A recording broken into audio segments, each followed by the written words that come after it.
Hello and welcome back to my channel, Craft Time by Casey. I am Casey, and today these over here are the hoop earrings that I will be making using the Potomac Bead Company's Treasure Edition. And these three over here are the three patterns that I will go over and review using Potomac's Kit Edition. If you are interested in the Potomac bead boxes, I will have all of the information in the description box below.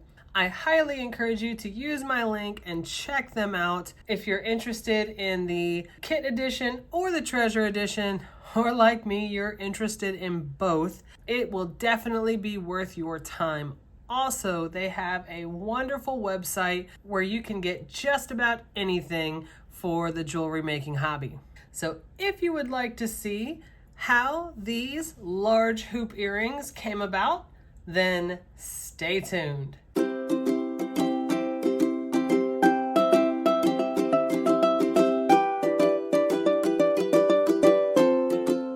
All right, so let's get into it. I'm going to start with the tools that I will be using. I have one set of round nose pliers, one set of regular cutters, and one set of industrial cutters. And I want to briefly mention my tool set. It is the Casual Comfort tool set, and as the name suggests, this is the most comfortable tool set that I have found. It is very high quality, very well made. And one of my favorite things about it, and I think this makes it the most comfortable for me, is that they are a little bit larger. A lot of times jewelry making tools, either in the store or on Amazon or websites like that, they come a little bit smaller like this. And these certainly function, but I feel like these are almost made for adult size hands. And as you can see, the grips are quite a bit larger as well. So I just highly recommend these tools. I can't imagine using anything else.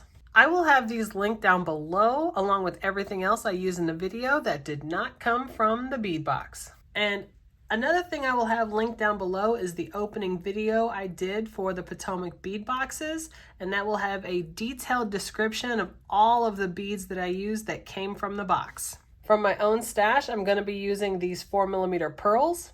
I'm also using an ear wire and a flathead pin, and I'm going to be using 20 gauge memory wire.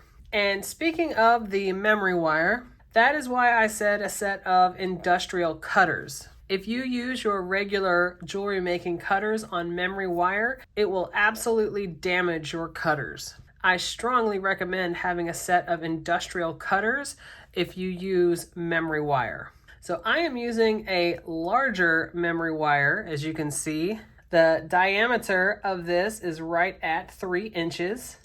So I'm going to make some hoop earrings, and I am intentionally making these a little bit larger. So here is the finished product. I already made one, and we're going to be making the other together. So as you can see, I have it overlapping about an inch and a half there at the top. So I'm going to start by rolling a loop at the end. And I want to do this sideways, where instead of doing it like here where I'm rolling it back, I'm going to have the loop held sideways like this. And I want this loop to be fairly small. So I'm going to go right at the end with my round nose pliers, and I'm going to roll it back.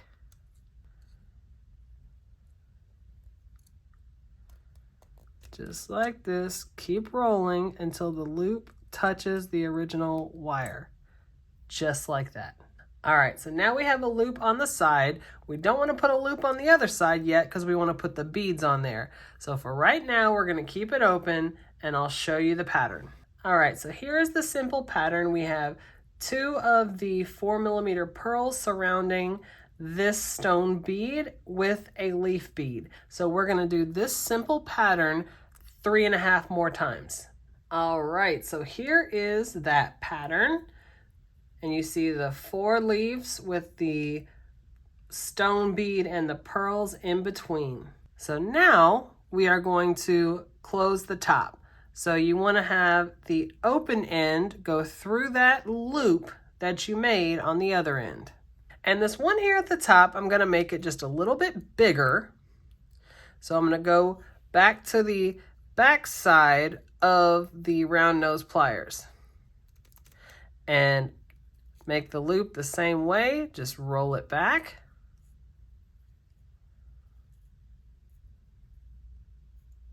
Just like that. And now this here at the end will be caught on that. So now it just becomes a loop at the top. So now we're gonna make the component that's hanging down in the middle. I'm gonna take a flathead pin and I'm gonna use that really cool swirl shell bead, put a 4mm pearl on either side, take my round nose pliers just above that top bead, bend it just like that, bend it back with my fingers, and I'm gonna go in with my regular cutters because this is a pin, not the memory wire, and go just up in the loop, cut it, and I'm going to connect it on this loop here in the back. Just like that. Not on the large loop where the ear wire is gonna go, on the loop in the back. And I'm gonna take my round nose pliers up in that loop and close the loop on that center component. Just like that. And now we have that component in the center. So we're going to put an ear wire on. Simply open the bottom of that just a little bit and connect it to the top loop, the larger loop at the top of that earring, and close it back. And there it is. And I will have these on the display at the end. Here is the first pattern that I will review. It's the Dragonfly Garden earrings. And here they are up close. I think these are really, really pretty. I love that ring in the center. It's very, very nice. And one thing I will say about the pattern, when you look at the list here at the bottom, it says it calls for Potomac pearls 4mm. Now, I did not get 4mm pearls. And you can see where the pearls go across the bottom here and across here in the center and then there at the top. The pearls that I got were 3mm. That's the only pearls that I got, and I used them here at the bottom and I used them here at the top of these earrings. And the first time I tried to make it, I tried to use it across the center as well, just to use what I got in the box for the pattern. And the problem is the size of them mattered here in the center. And luckily I had my own 4mm pearls in a color that I thought was pretty dang close, if not the same. So I used pearls of my own, 3 in this one and then 3 in this one down here. Because when I used the 3mm, it threw off the size pattern for the 5 pieces of fringe down here. It didn't size up accurately for the seed beads that went across underneath it. So I did pull that from my own stash because I didn't get them. However, I do like the way it turned out. And I almost like the size difference with the pearls in it, the way they came out here. And I will say this pattern was incredibly easy to follow. I was able to complete this pattern just by using this piece of paper. I did not have to use the video version on the back for this one. This was very, very easy, and I think they are really pretty.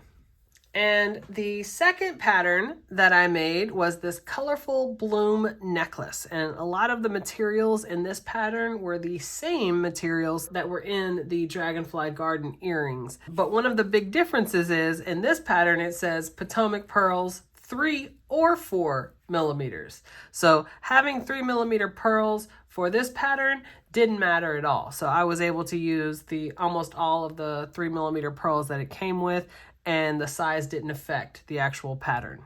And this one, it came out really nice, and I like the melon clasp here on the end. The clasp becomes a little bit of the design, very nice. And it was not a difficult pattern to follow. I will say I did pull up the video version of this pattern, and it made it just a little bit clearer. But I probably could have made it just by reading this paper. It just made it a little bit more clear to see it. This part here at the bottom was probably the most difficult part just because of how close together this cluster is here at the bottom. It came out quite nice, but it is quite a bit bunched up when you're attaching everything to these 11O seed beads here on the back. So no, I would not say this one was very difficult. It was very, very time consuming. The whole pattern was almost put together with these seed beads. So it did take quite a bit of time, but it was not very difficult at all. And this last one, the mixed media Maui bracelet, here is mine. The one thing that I say I did a little bit different, I made the coils a little bit bigger than what they are on here, but I do think it came out really nice. I thought it was wire wrapped, which I guess technically it is, but these coils are made as like spacer beads almost ahead of time, and then you just kind of place them on the cord just like you would any other bead. So it's a little bit easier than what I thought it was going to be. And then of course you have the closure here on this side. This was actually a little bit more difficult to make. This is where I had to watch the video version. And once I watched the video version of this one, this became quite simple. I think I'm more of a visual person, so it helped me with this. And then of course you can pull it on either side to make it a little bit bigger. That way you can put it on, and then you would just take the ends and pull it to the size that you need. So this one was not difficult to make, but I did need a little bit of clarity, so I did watch the video version of this one. All right, so here is everything, and I have to say, I really love the patterns that came in this month's kit edition. In particular, I really love this bracelet over here. I think this is the most fun, and I just think it is really, really pretty. And it is versatile. You can wear it with a larger wrist or a little bit smaller wrist. I love that it has that slip knot closure on it. I think this bracelet is really, really nice. I also really love these hoop earrings. I like the little touch of that shell swirl bead in the middle, and the earth tones that came in this month's box. I just think these look so, so nice. Once again, if you are interested in the Potomac bead boxes, either the treasure edition or the kit edition, or like me, you're interested in both, I will have all that information in the description box. I encourage you to use my link. Go check out their website. They have just about everything you can imagine for the jewelry making hobby. And if you like this video or you want to see other videos just like it, go ahead and hit that subscribe button down below and give me a like. Leave a comment. I absolutely love reading my comments. You guys are so, so kind. And I definitely look forward to seeing you in the next one. Bye.